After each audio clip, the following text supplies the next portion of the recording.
Well, welcome back. Good to see you all. Did I lose 5, 10? No, just kidding. All right, we're here. We're all here. All right. So we're gonna back up here. We kind of started in some ways at the end by looking at a full, well, not a full, but at least a snapshot of a full canon history, okay, and of the Old Testament. But of course, right, historically, logically, you need a text to canonize, right? So we're going to go back now and talk something of the beginning, but not even here will we talk about the beginning. That's actually for tomorrow's talk, when we talk about ancient scribal culture, okay? Tomorrow afternoon, I think, I'm going to give a talk on that. But this is actually, though, here now, not so much a history of writing and a history of how the books were written, but how they were copied, okay? That's what we are concerned with here. And this discussion can be quite dry, but I want to try to put a pretty fine point on it here before we get going. This is Genesis 3:15, and I know I'm in Europe now, but let's see here. So this you may never, who has seen this? Okay, well, a good number of you. Okay, but even if you haven't seen this, almost everywhere in church sculpture, you've probably seen Mary's foot on the head of a serpent somewhere, okay? I'm just guessing. It's usually like on steeples and things like this. It's everywhere. And for a while, this painting really bothered me. And it depends on which version you look at on the internet, because sometimes this bottom part is cropped out. And so the first time I saw it, I went, wow, what is going on? And so I went back and I looked at Genesis 3:15 in the Dewey Rhymes, which is an English translation of the Latin Vulgate. It says this: I will put enmities between thee and the woman, and thy seed and her seed. And this is not a mistake. This is the pronouns. She shall crush thy head, and thou shalt lie in wait for her heel. And I thought, wow, that's really different. And, of course, something like the ESV has, he shall bruise your head, and you shall bruise his heel. Well, what's going on here is that this is actually the Latin Vulgate. And if you look at the Benedictine critical edition of the Latin Vulgate, the text published there and printed there uses feminine pronouns and not the masculine pronouns. Whereas the Hebrew text, the Greek translation of the Hebrew text, and all the rest of the ancient versions, which we'll talk about here in a second, all have masculine pronouns, okay? But because, as we saw earlier at the Council of Trent, right, only the Latin Vulgate in all of its parts will be used and read, okay? That text became a canonical text, you see, at Trent. And therefore, it was the only text that could be translated into something what we call the Dewey Rhymes a couple of centuries later. And as such, it translated the Latin Vulgate correctly, but it was not concerned with the variant, the difference, you see. There's an actual textual problem here that underlies these different translations that we see. So, lest we think this issue is sort of too academic and doesn't matter or something like that, it can have actually serious theological consequences, as we see in a verse like this, which of course is going to lead to a kind of more robust Mariology. All right? So what are folks saying here when it comes to the history, the textual history of the Old Testament? This book here is now becoming a bit dated, but Michael Law, in his book, When God Spoke Greek, put it this way: to be candid, before the Bible, there was no Bible. Nor was there any way of knowing how the final version of the individual books would appear, that is, their textual forms or versions would appear. A little later in the same book, he puts it this way: we've seen repeatedly that the Septuagint, and especially the Dead Sea Scrolls, offer proof that the Hebrew Bible was not fixed before the 2nd century CE, and readers before then were not bothered about it. That is, his assumption is that readers of the Hebrew books, okay, knew that there were many, many forms and corruptions, and they weren't bothered about it. Okay, that's what Michael Law is saying. So there are a couple of issues here that I want to address with you. Was there a fixed text before the 2nd century AD? And then what is the evidence for this so-called fluid text, right? A text that just existed in numerous versions, and there was no concern about it, okay? And then also the evidence for a fixed text. Okay, we're going to look at that. And then a second question that we'll kind of answer as we go about is, were ancient readers and scribes of the Hebrew Bible bothered by the state of disrepair of their copies? And I want to kind of take a quick swipe at that one right now, okay? Just quoting from the letter of Aristeas, okay? Section 30. So this is a Second Temple Jewish document that we could date to about 100 BC, right? So this is well before the time of Christ's birth. And it says this. It says, scrolls of the law of the Jews, together with a few others, are missing from the library, that is in Alexandria. For these works are written in Hebrew characters and language.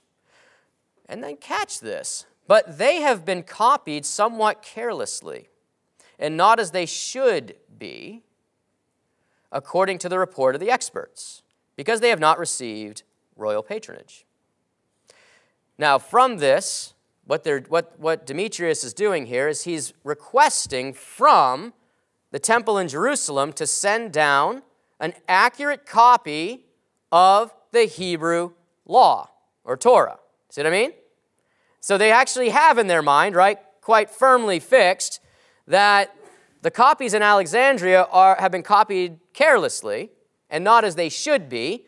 And the place we can go to get a correct or acceptable copy would be Jerusalem itself. Okay?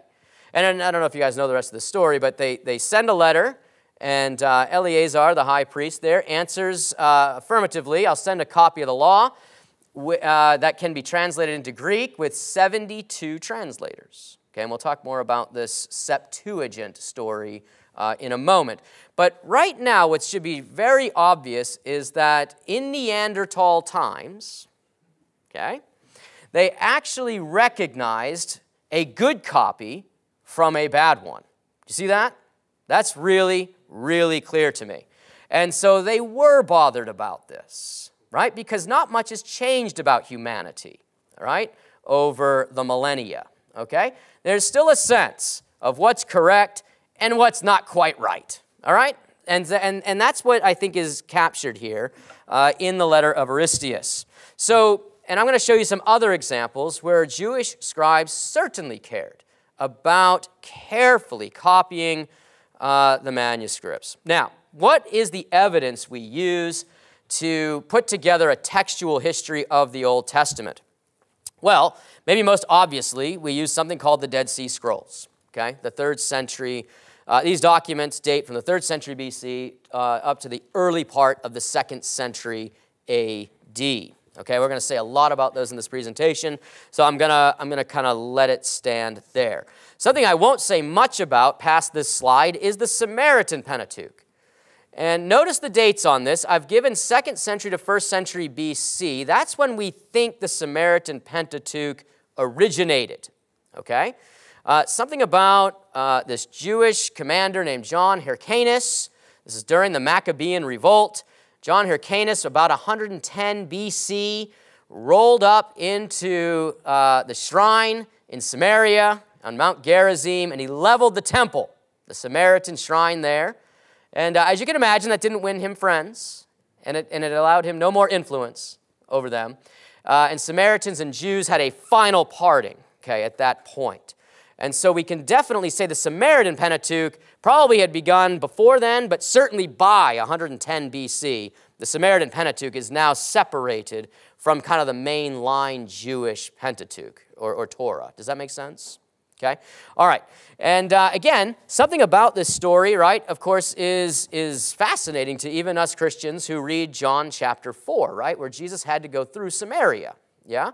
And of course, he gets into this conversation with the woman at the well there, and she makes this statement, you know, getting on to the topic of religion, that, hey, we know that you Jews say you must worship in Jerusalem. But we Samaritans say, we must worship here on this mountain. And she means by that Mount Gerizim. And you're asking yourself, where is there any record in the scriptures at all about Mount Gerizim becoming the center of worship of God? And you see, it's because you're reading the wrong version.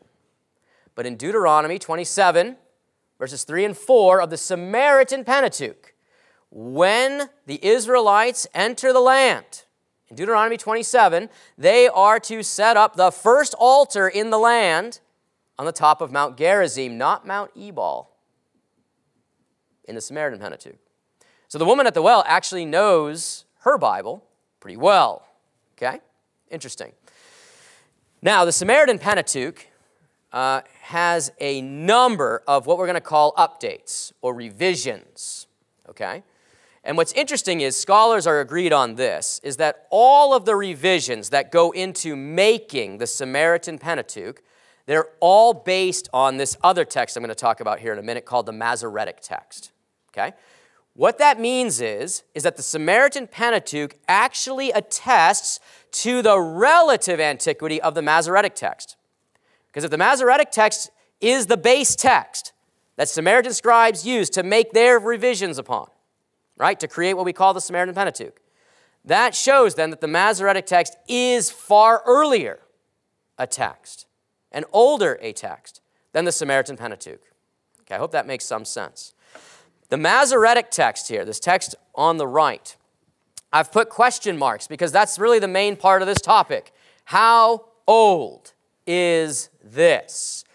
The text here, the leaf here out of Codex, or the Aleppo Codex, that's dated to 930 AD.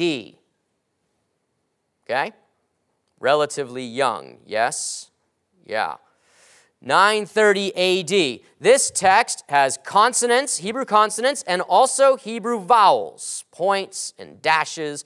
It also has cantillation or accent marks. It is a full-fledged Masoretic text manuscript. So I'm not arguing about vowel points here today, and I'm not arguing about accent marks or cantillation marks. We can talk about those sometime. But I'm actually talking about the consonantal text. How old is that text? Again, the papyrus, or the leather that this text is based on, we can date it to like the 10th century AD. But the wording, how far back does the wording go? That's what I mean by text. Not parchment, the wording. Okay, and I'm going to put some question marks there because that's going to be a little hard to date, but I'm going to give you some, I think, clear mile markers. Now, other witnesses, textual critics use to establish a text history of the Old Testament is something known as the Greek Septuagint. And again, I've given this a date of 3rd century BC to 1st century BC. That's when, no doubt, the original Greek translations of the Hebrew Torah took place. And probably after that, at various locations, or different locations, there were other or later Greek translations of Hebrew books made. So books like Job, for example, probably translated from Hebrew into Greek in Alexandria, Egypt. But scholars debate, say, a book like Ecclesiastes maybe was translated from a Hebrew source, but maybe in the land, like maybe even near Jerusalem. Does that make sense? So you might have different locales for where these took place. That's why I want to just dispel a misnomer here from the beginning. The Septuagint, right? That's normally how we talk about it. The Septuagint implies a kind of monolithic translation project, almost like we talk about the ESV, the NIV, yeah? Where we know it was one committee meeting at one place or several places, but always together, always working together to produce a translation. The Septuagint was nothing like that. It was probably a single translator per book, okay? And again, across a date range of like 285 BC till down to the time of Jesus' birth. That's when these books were translated. It's not till much later that they were brought together, okay, and even put between two covers, let's say, and made into a book. All right, that's a long, long history. But this translation is no doubt the oldest translation of the Hebrew Scriptures, and as such, it gives us a nice indirect window into the history of the Hebrew Bible's text. Okay, and we'll say much more about that. Now, other Jewish Greek translations or revisions can be found from the 1st century AD to the 3rd century AD. We don't have full copies of Theodotion, Aquila, and Symmachus anymore. But once upon a time, a church father named Origen, who lived in Alexandria, Egypt, before moving to Caesarea, he brought all of these Jewish Greek translations together in a single place, a document known as the Hexapla, right? From two Greek words, hex meaning six, pla meaning fold, okay? Or six-columned Bible, okay? How many of you make use of columnar Bibles? Probably on a screen though, right? You can create your own now. Through any Bible software, you can create all of these parallel Bibles, yeah? Have you ever wondered where your parallel Bible comes from? Well, this is the first parallel Bible in history, was Origen's Hexapla. Unfortunately, it was such a monstrosity that it was probably never copied ever in its entirety, okay? Only parts of it were. We actually have copies of the synopsis of the parallel columns for, say, Psalms, a couple different copies, actually. So Psalms might be a book we would say was copied, but there's no copies of Job like that, okay? This from a 10th century manuscript here, it's hard to read this. This is actually of Hosea 11, verse 1, Derek. Amazing, yeah. And the scribe underneath here is so concerned about where Matthew got his wording for Hosea 11, verse 1. Out of Egypt I called my son. What's the text under Matthew's gospel? And the scribe here is so concerned that he whips out the ectone hexaplone out of the Hexapla for Hosea 11, verse 1. And here he's got actually the Hebrew text in Greek letters, or we would call a transcription of the Hebrew text.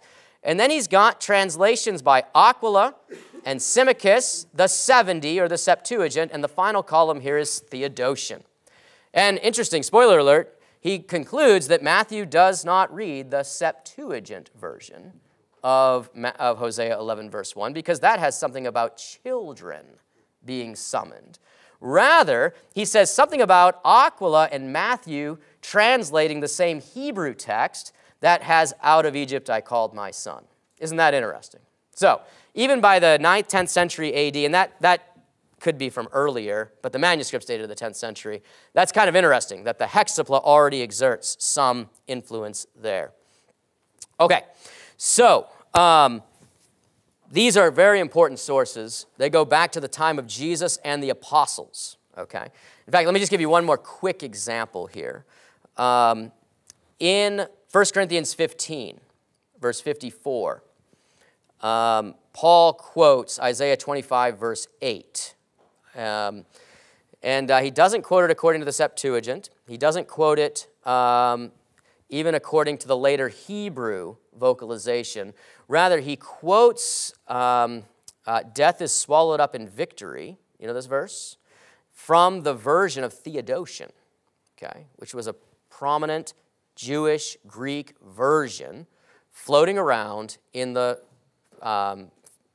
second half of the 1st century. And Paul certainly made use of it here and elsewhere. So the Jewish revisions of the Septuagint are extremely important to our study of the Bible as a whole, but definitely when we want to talk about the textual history of the Bible. There are some other witnesses we won't talk too much about here, and that is the Latin Vulgate. We've already talked about Jerome in terms of his views on the Hebrew canon. And let's just say, because he was so convinced that the Hebrew canon was the canon of the church, he then says, therefore, the church ought to have a Latin translation based directly on the Hebrew. Because before Jerome, They were reading the Bible in Latin, but it was a Latin translation of the Greek Septuagint. It was a translation of a translation. And Jerome saw all kinds of problems with this. And so his Vulgate, so called by us today, that term Vulgate doesn't actually appear until the 16th century AD. What Jerome referred to his translation as was the Hebrew truth, the Hebraica Veritas. I mean, how pompous is that, right? Like, I mean, it's like, guys, just consult the Hebrew truth, okay? Just consult the Hebraica Veritas, you know? So Vulgate is a much, much later title. Jerome and his followers would have called this the Hebraica Veritas. Another translation that was carried out probably in the late 2nd, early 3rd century AD was a translation of the Hebrew Bible into Syriac, something we call the Peshitta. And this, again, is interesting because it's another direct translation. The Peshitta was not a translation of the Greek Septuagint. The Peshitta was a direct translation from the Hebrew, though influenced by the Septuagint in places. And again, just to keep this interesting, let's look at this for a second. Michelangelo's Moses, okay? Exodus 34:29. Why does Moses have horns in Michelangelo's sculpture? And actually much of the art of the Middle Ages presents Moses as having horns. What happened here? The ESV has, Moses did not know that the skin of his face shone. But the Vulgate has, and he, Moses, was ignorant that his face was horned. Cornuta esset facie sua. Well, that's interesting. Where did he get that from? Well, the Hebrew word that we translate as shown is karan, which is like seemingly connected to the noun karen, meaning horn, you see, in Hebrew. And Jerome made that connection. And so the Latin simply comes out, his face was horned, you see, not that his face shone. Now, in the ancient world, many deities are presented as having horns, and those in the presence of deities are presented as having horns, you see. Moses has been in the presence of God, yes? So the question is it because of the glory that's upon him, and that's why he's shining, or is it this horn business, you see? And it's the Septuagint that talks about the glory, which is where Paul goes in 2 Corinthians 3 and 4. But the Vulgate reads he was horned. Now, what's also interesting is that Jerome did not act independently on this. Remember that little translator Aquila I mentioned a minute ago? Aquila, the Jewish reviser around 130 AD, so a few hundred years before Jerome, Aquila translated Exodus 34:29 as Moses' face as being horned, you see. So he's not alone, and he's probably reading that minor Jewish Greek translator for this tip here as well.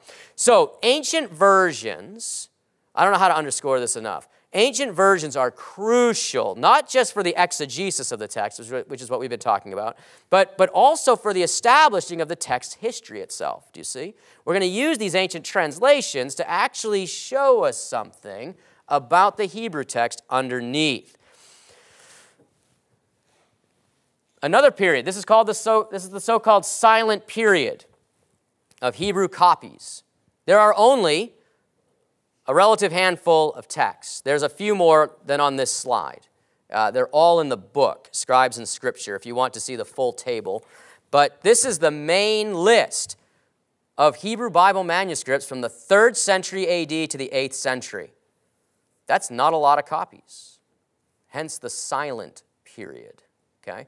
Now, there's been some significant work done on the Torah specifically, and there are actually 10 or so fragments now that scholars are convinced belong to the same early 7th, 8th century AD copy of a Torah scroll that have all been pieced together from the Cairo Geniza, okay? And I'll say more about the Geniza in a moment. But yeah, that's one thing I would sort of add to this slide. But other than that, there really are not many copies. Scholars for the Masoretic text look mainly to a list like this, okay? These are the main witnesses dated to before the 11th century A.D. And just to get a picture of what this looks like, a few years ago, Sassoon 1053 S1, which is a 10th century full Tanakh, okay? Torah, Nevi'im and Ketuvim, right? Law, prophets, writings, full copy, dated to the 10th century, sold for about $38 million at Sotheby's auction in New York City. But look at how thick this is, okay? Like, that's a pretty massive book there. But just to kind of put some kind of value on this, I don't know how else to do that. Here's a page out of the Leningrad Codex. You're going to hear me mention the Leningrad Codex a number of times. This is the main Hebrew witness that if you're studying in seminary, if you have a BHS or a Biblia Hebraica Stuttgartensia edition, it's just a reproduction of this manuscript for the most part. There are some wonky changes that I won't get into here. But this is basically the text that you're studying, that you're learning how to read. It's frustrating for my Hebrew students because there's no standardized spelling in this manuscript. There's not really a standardization of the grammar. Contained in this manuscript is a millennia of Hebrew linguistic history, okay? And it's very frustrating for students to try to piece together why is there a yod here but not a yod there. Okay, so little things like that. But it's because they're learning how to read the idiosyncrasies of this manuscript. This is the main manuscript now that most translations are based on. Okay?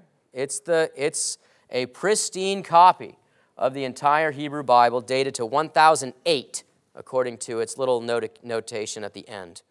Here's a manuscript from just about a century earlier, known as the Aleppo Codex, not as pristinely preserved, like on a page like this in the Psalms, but still, it's considered to be quite an accurate copy. Maimonides himself may refer to this as the Ben Asher Codex, you see. So certainly by Middle Ages, this codex specifically was quite revered.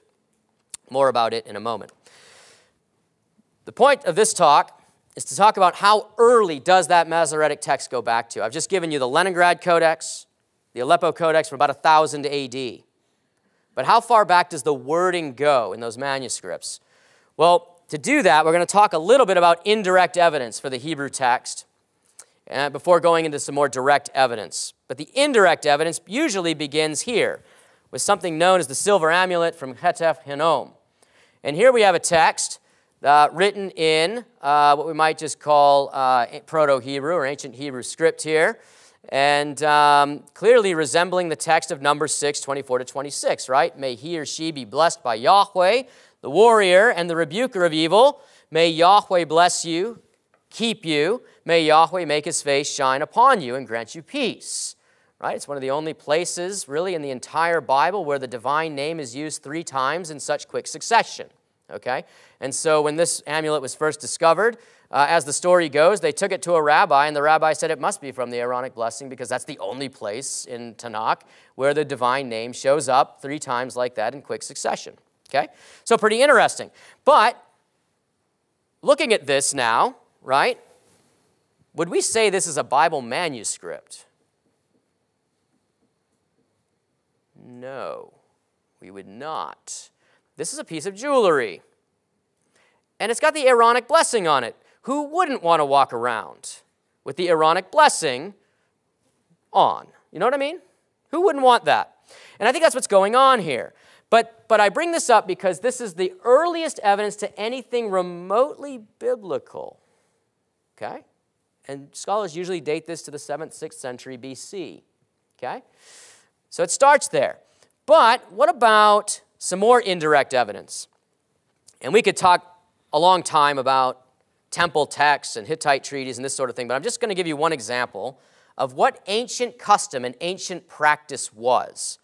So this is from a Hittite treaty, right? This treaty tablet has already been made, and it shall be placed in arena in the presence of the sun goddess of arena. What this teaches us is that these ancient tablets would be made, treaty tablets would be made, and then normal custom is the Hittites would put one in their shrine And whoever they're making a treaty with, right, would put a copy of that same treaty in their shrine. See how the 2 copies works? By the way, that is what makes sense, right, of Moses having to make 2 copies of the 10 words. But both copies go in the same shrine, right? Because there's only one God in Israel. Yeah, okay. But in the Hittites, right, their thinking, of course, is 1 tablet for us in our shrine and another tablet for them in their shrine. But this idea of laying up these kinds of texts in temples and shrines do help illuminate some things that we read about in the Old Testament itself, like Deuteronomy 31, 24 to 26, when Moses had finished writing the words of this law in a book to the very end.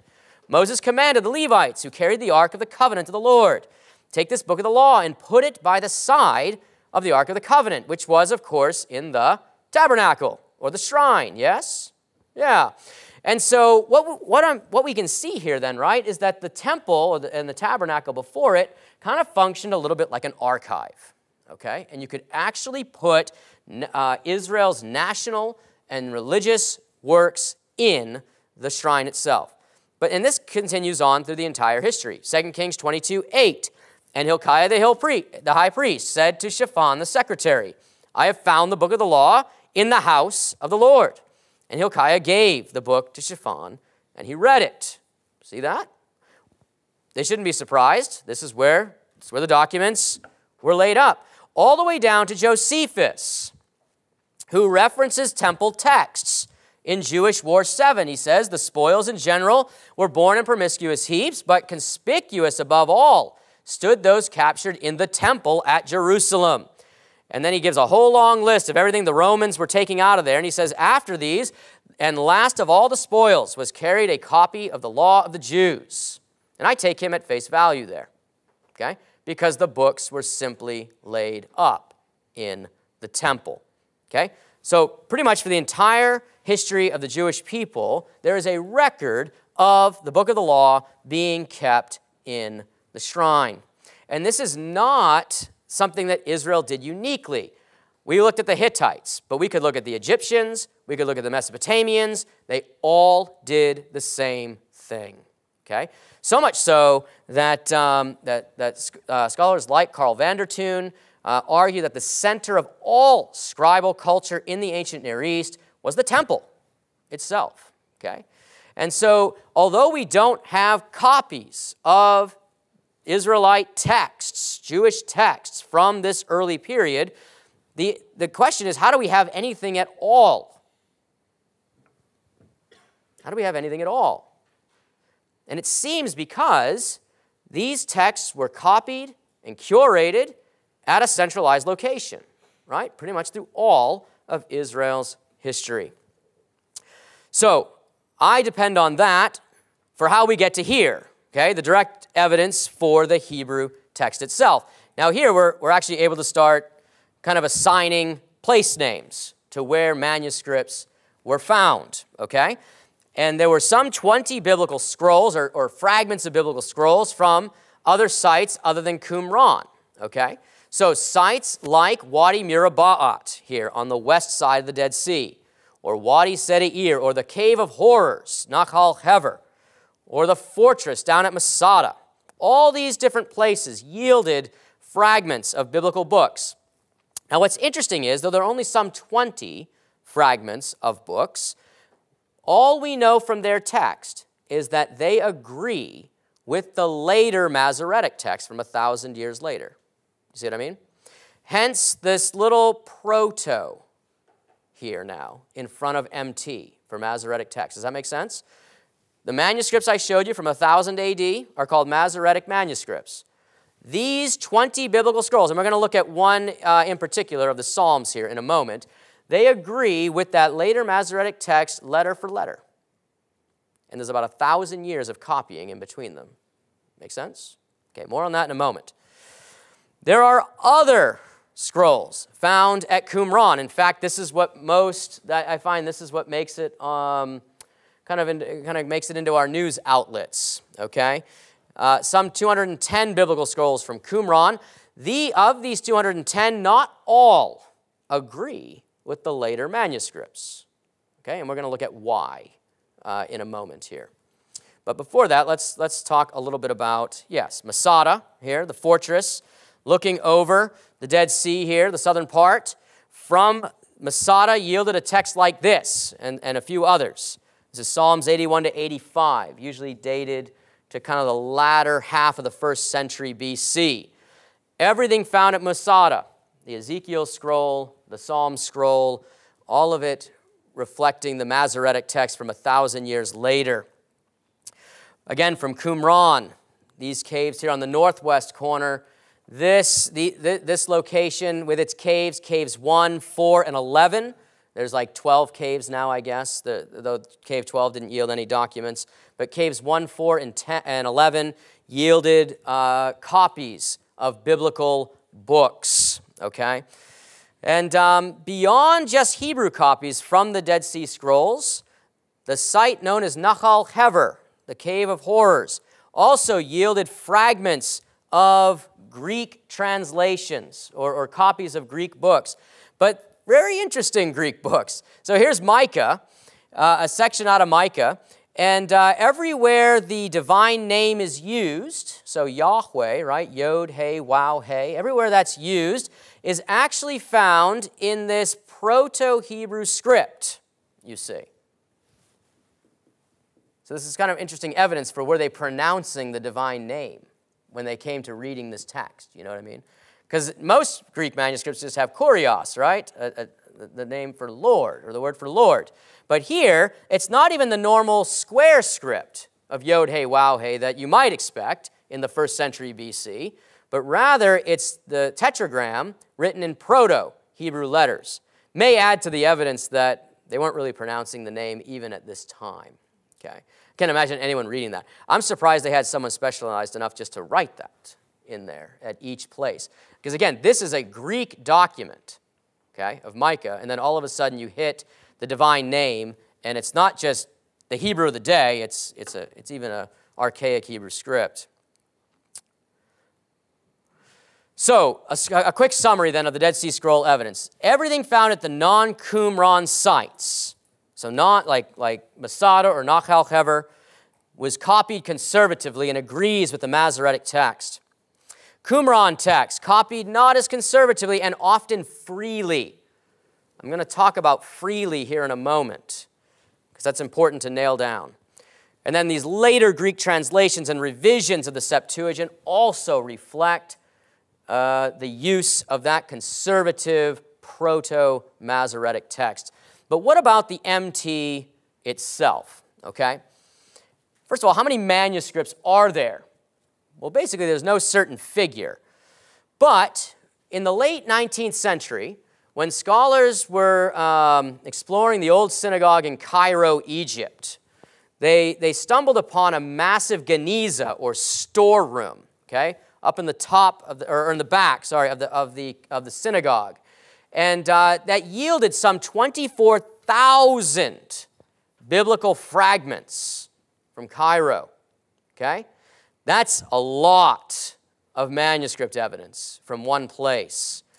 There are some 11,000 records of manuscripts and remains in the National Library of Israel, okay? So someone always wondering, is there more work to do on the text? And I say, yes. I don't think about it. There's plenty of work to do. Plenty of work to do. Because not all of these 24,000, and certainly not all of these 11,000 library records of manuscripts and remains in the National Library of Israel, hardly any of that's been really gone through seriously for what it might tell us about the history of the Hebrew Bible. Does that make sense? Yeah. So, plenty of work to do. Don't even think about it. Just sign up. Let's go. Let's get it. So this would be about 35,000 manuscript remains, okay, from the 15th century AD and earlier. This has to be one of the most well-attested books. We're not even talking about ancient translations anymore. This is Hebrew copies of biblical books. Okay. Now, what about copying quality? This is where I think many sort of fall off the rails. There is a conservative copying tendency, or what some scholars have called repetition. Okay, that is, a scribe is simply going to copy what's in front of him, letter by letter, line by line, section by section, right? Okay? Repetition, conservative copying. But there was another tendency, as attested in the Dead Sea Scrolls, to what we might call free copying or freer copying, or sometimes known as resignification. It's these two tendencies kind of jammed together without distinction. Okay, if I just sort of jammed all these together, you might conclude like Michael Law did earlier, and that is the text was plural. The text was fluid, and nobody cared. Do you see what I mean? If I just jammed all these together, no one would care. But the fact of the matter is, later scholarship has shown that the Jewish scribes actually did care. And they could actually distinguish between which copies were free and which ones were produced conservatively. In fact, later analyses of handwriting of these scribes at Qumran actually show that the same scribe could copy Genesis conservatively and freely at the same time. Do you see what I mean? It's fascinating stuff. Fascinating stuff. But let's go quickly to the question, did scribes care about quality control? And I'm going to start with Isaiah 40, 7-8 here. These are very well-known verses. The grass withers, the flower fades, when the breath of the Lord blows upon it. Surely the people are grass. The grass withers, the flower fades, but the word of our God stands forever. Okay? So we can kind of see we're being set up here, aren't we? The color scheme sort of gives this away. We've got 4 words, Yavesh, Chatzir, Navel, Tzitz, right? These 4 words, the grass withers, the flower fades, both that begin verse 7 and verse 8, okay? One scribe, the scribe of the Codex Leningrad, he actually escapes this problem, but most copyists would not. And before you throw stones at these scribes and copyists, you try to copy some things out by hand yourself and see if your eye doesn't play a trick on you. Because this poor chap of the great Isaiah scroll, Isaiah 47-8, you see what happened here. He was copying along, and he got to Yavesh, Chatzir, Navel, Tzitz, and he realized that he had skipped verse 7 altogether. And he came down to verse 8, and he starts copying verse 8. And that just kind of continues on all the way to, but the word of our God, Yakim Le'olam, remains forever. See what I mean? And then either he or a corrector, I don't think there's great arguments either way, but someone definitely realized that there was missing text there.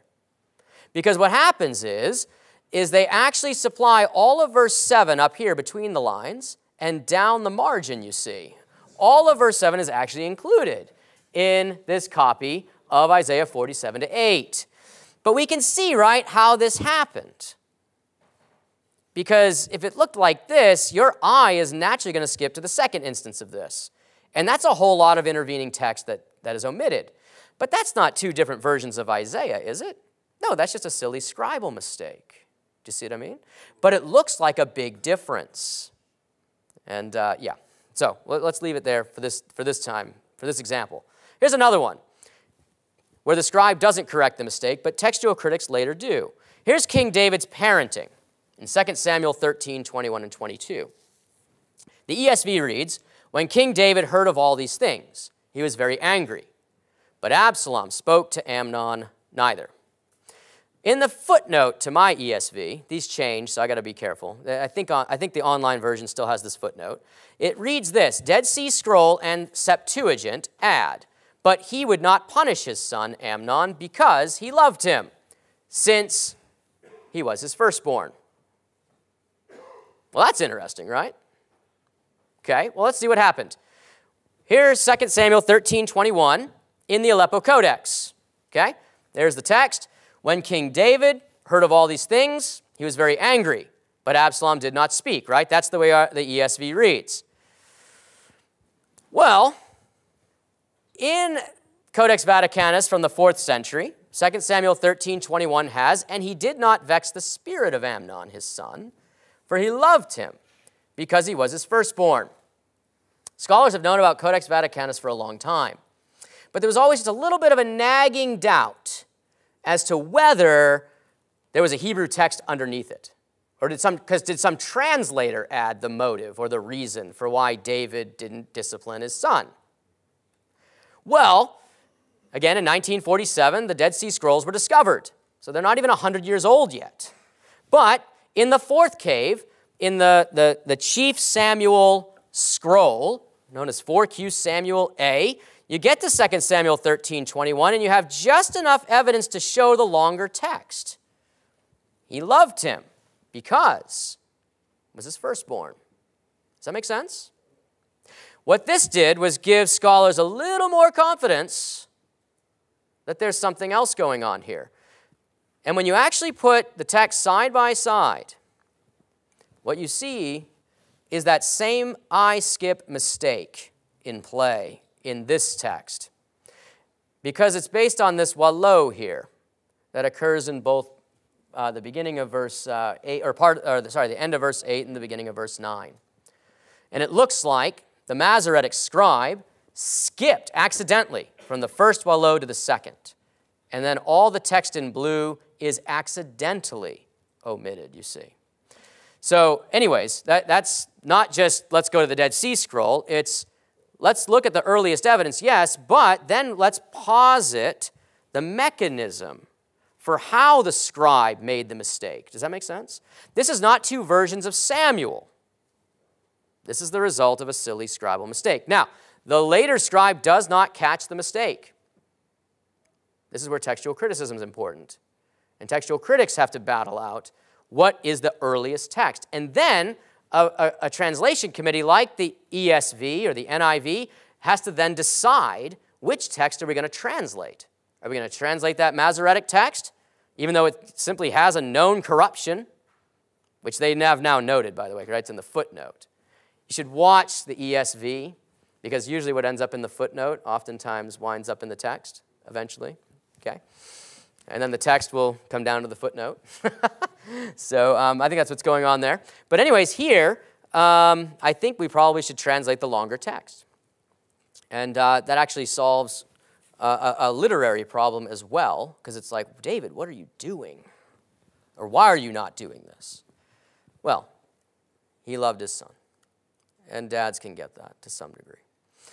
All right. So, accidental error in the Masoretic text. All right. Let's keep going here. Conservative copying in Exodus 14 to 15. Here, I'm going to show you two texts where there's hardly any spelling or even other copyist mistakes within it. And I'm also going to show you that the layout and the poetic line divisions are near identical. This is the text of the Ashkar Gilson manuscript. It's actually housed at Duke University's Rubenstein Library. This is a text of the Torah. It preserves Exodus 14 to 15. It's dated to the 7th, 8th century A.D. Here's a negative image of it. So this is actually Exodus 14, all the way up to Israel passing through the Red Sea on dry ground, but the water's coming in on the Egyptians. And then you get this interesting space here, and then you get a very elaborate poetic layout for Moses' song by the sea in Exodus 15. And then you get a space here, and everything kind of continues on as normal. This is what the previous page looked like. Notice the narrow columns. This is the Leningrad, I've switched manuscripts. This is the Leningrad Codex. So it's got these three distinct columns for the copy of Exodus.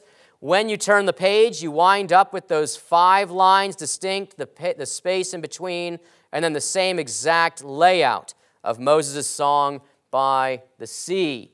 So this is a very similar layout from 400 years later, you see.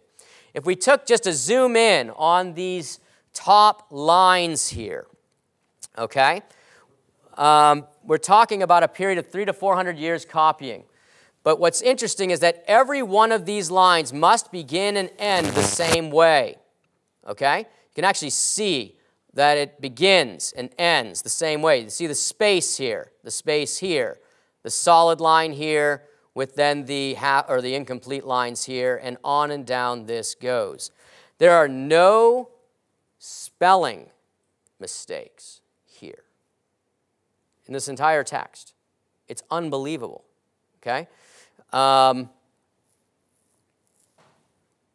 Yeah, and then not only that, the layout itself is preserved. What I find fascinating is, notice how this is a scroll, by the way. Up top here, the Ashkar-Gilson text is a scroll. This is a codex. Do you see the little filler dots down here in the Leningrad Codex? There are filler dots here too, and down here. All of this is to ensure that each line begins and ends as it should. Does that make sense? But what's fascinating is they must have been real pros when it came to the scroll. They've been doing that century upon century upon century upon century. When the Jews finally made the shift to the Codex, the pages got wider. See what I mean? And they had to somehow adapt the way in which they were copying into scrolls, century upon century upon century, into this new medium, the Codex, you see. And I think that's what's happening here. Even the most expert Jewish scribes that produced the Codex Leningrad had to actually fudge a little bit here because they weren't used to copying on such a wide page. Do you see what I mean? And so, anyways, they actually had to make some adjustments on the fly, so to speak. But that issue kind of notwithstanding, you've got the entire layout and text represented here fully accurately. And that's 300 to 400 years of copying. So the question then is, how far back does this go? Well, let's look at conservative copying from an example in Psalm 82, where again, I'm going to show you two texts. And the textual information shows that hardly any spelling or other copyist mistakes occur. We're going to talk about some layout and poetic line divisions and some summary conclusions. Here's that Masada Psalm scroll. And here's the Psalm of Asaph, Mizmor LaAsaph, here at the top. And we can see, right, that this psalm is broken out into two lines, or into couplets. You have a verse broken out into A line and B line all the way through. Here's the same psalm from 1,000 years later in the Aleppo Codex, okay? When I put just kind of the first few lines together, we could do this through the whole psalm. What I find here, again, there's no textual variance. The wording is all the same. But I was more curious to know, what about the sense units? In other words, the way they read this psalm in the Masada fortress to Tiberias, okay, in Galilee. Was there a difference between how it was read? Well, what's interesting is the system of spaces, this half line and then the full line, actually corresponds exactly to the later system of accents that the Masoretes developed to preserve the actual reading of the text. So you have a major pause here on the word ale, and you've got a major disjunctive accent here in the manuscript from 1,000 years later. What's interesting is you can see how it's tempting to think, oh man, maybe they even knew the system of spaces, but they don't. The spacing system breaks down in the Aleppo Codex pretty quickly. But what doesn't break down is the disjunctive accent matching the line breaks of the psalm all the way through. And I find this interesting because I think it's the earliest history for the Masoretic accent system. We've asked, how far back does that go? Well, I think you could say it goes back pretty far, right? If these spaces here are correct. And here we're talking about 950 years or so of transmission history. So wording the same. Even the reading seems to be the same. This is what we call conservative copying. Do you see that? Okay. I won't take the time, but I can show you an intermediate step through the Septuagint, but I'm not going to do so today. But we have free copying in Deuteronomy 5. Okay? I need to say something about this. Free copying in Deuteronomy 5. So this is coming from something known as 4Q Deuteronomy N. It's a text that copies the Decalogue or the Ten Commandments. In Deuteronomy 5:15, we have, therefore the Lord your God commanded you to keep the Sabbath day, to sanctify it. For in 6 days the Lord made heaven and earth, the sea and all that is in them, and rested on the seventh day. Therefore the Lord blessed the Sabbath day to sanctify it. Honor your father and your mother, right? Goes on with the fifth commandment. Well, if you open your Bibles to Deuteronomy 5, you would not find any of this in there. Because what the scribe has done here is he's taken the rationale for obeying the Sabbath, which is the Lord redeemed you out of Egypt and brought you into the promised land, and he's combined that with the rationale for keeping the Sabbath day in Exodus 20, verse 11. But rather than putting it out in the margin or a footnote or something like that, he just jams it into the text. This is what it looks like in the manuscript. You've got all Deuteronomy 5 here, and then all of a sudden you've got Exodus 20, verse 11, thrown right in there. This is not the way we would copy something conservatively. Is that fair to say? Yeah. This is the kind of manuscript that makes news because it's supposed to signal a different Bible or something like this. Do you see what I mean? This is a text that is not copied conservatively. But I want to give you a quick explanation for what's going on. There's something else that doesn't read quite right here, and that's lekadsho, to sanctify it, that introduces this Exodus 20, verse 11 snippet, and then also closes it out, you see, or brackets the addition. This is something known as a resumptive repetition, which ancient scribes would use to actually signal that they are augmenting or adding something from a previous book. Do you see that? So this is what I'm fascinated about, is even in a free copy, you should not think that this is sort of chaotic. You see what I mean? Or that the scribes didn't care. Oh, well, this Deuteronomy 5 is different than the other Deuteronomy 5. Well, no, that's not it at all. What we actually can see is that there's actually tons of care and intentionality in the producing of this scroll. And the scribes at Qumran could keep them separate, could keep them distinct in their minds. It's got the fingerprints of ancient scribal technique all over it. So I don't know if that comforts you, but at least what I would say is they know they're making a different text here. And the question is why? Well, because they want to harmonize, right? They want to harmonize the two reasons for why you should keep the Sabbath command. But 4Q Deuteronomy N on the whole is close to what we're calling this Proto-Masoretic text. But again, the scribe added Exodus 20, verse 11. And again, I think the scribe is definitely making a new text, or at least providing a liturgical or interpretive text here, as he gives both reasons for why the Sabbath is to be observed. Two complementary approaches then, conservative and free.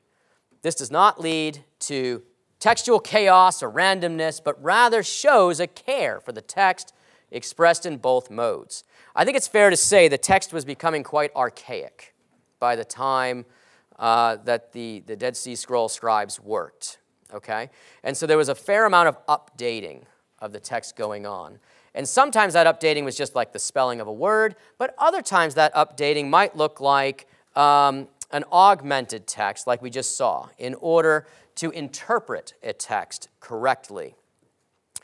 Again, our English Bible is based mainly on the MT. Now, I'm going to skip how tall was Goliath. You can ask me about this later. But I want to show you textual criticism in action here. I want to look at Isaiah 53:11 for a minute. Okay? And in particular, this little word or. Because how should this Isaiah 53:11 read?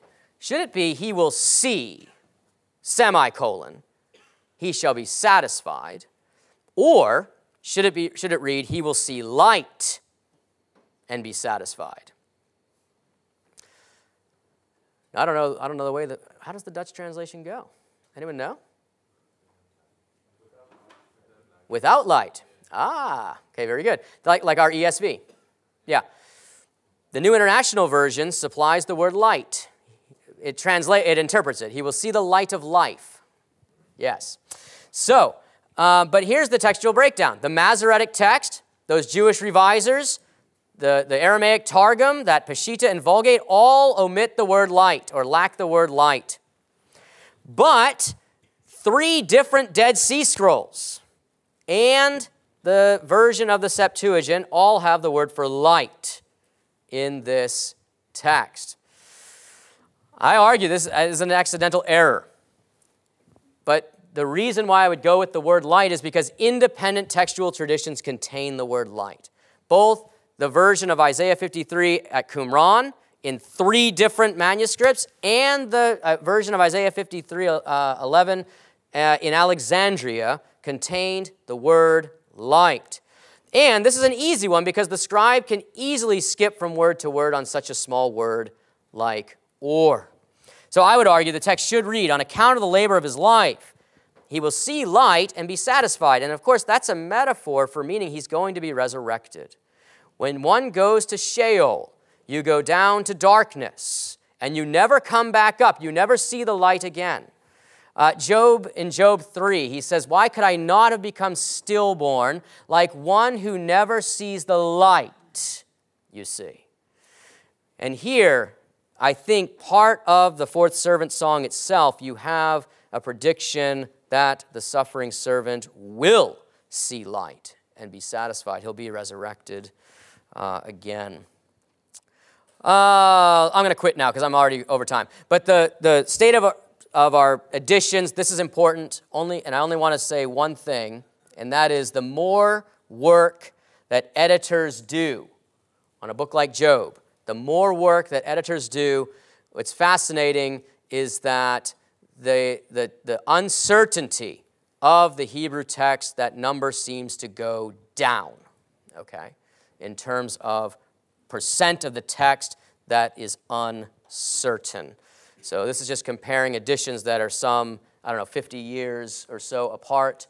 But at least for the text of Job, which is a good example, only 0.02% of Job is uncertain in the BHQ. I find that to be fascinating. All right, my last conclusion here is, despite important variants that need more study, research shows a reliable transmission history that should foster confidence in the authoritative text. So when you preach, when you teach, when you read Scripture, I don't think your default should be skepticism and cynicism that, do I have the Bible or not? Okay. I think actually, when we look at the data, the evidence, the latest and greatest interpretations of that data, it should only lead to more and more confidence that we have the text faithfully transmitted. All right, thank you.